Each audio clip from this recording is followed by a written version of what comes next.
තෙරුවන් සරණයි. කඩවර සොහොන්කාලී දේවාලය මාර්තු මාසයේ 25 වන බදාදා අද දිනයේත් ඒ ආකාරයෙන් රාජකාරී සිදු කළා. විශේෂයෙන් මම දරුවනවාට කියන්නේ ජෝර්දානයේ සිටිනවා ලංකාවේ සිටින දරුවෙක්, ඒ වගේම ඉන්දියන් දරුවෙක් තව සිටිනවා.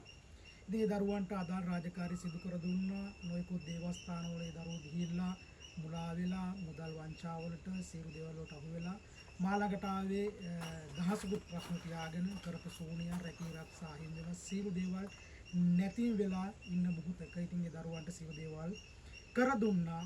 ඒ නිසා ඒ දරුවෝ සෝන් කඩවර දේවතුන් වහන්සේගේ අඩි 6 කාලක පිළිමයකුත් අම්මා සෝන්කාලිමයන් වහන්සේගේ අඩි 6 කාලක පිළිමයකුත් දේවස්ථානට පූජා කරන්නට බාරගත්තා. ඉතින් හිතන දරුවනේ දරුවන්ට ලැබෙන දේ ඒ දරුවන්ටත් හිතා ගන්න බැරි වේවි.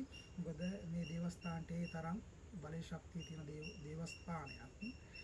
ඉතින් මේ දරුවන්ට සීල කටයුතු සාර්ථක වේවා කියලා ප්‍රාර්ථනා කරනවා. හිතන පතන සීල දේව සාර්ථක වෙන්න කියලා මා ප්‍රාර්ථනා කරනවා. තෙරුවන් සරණයි.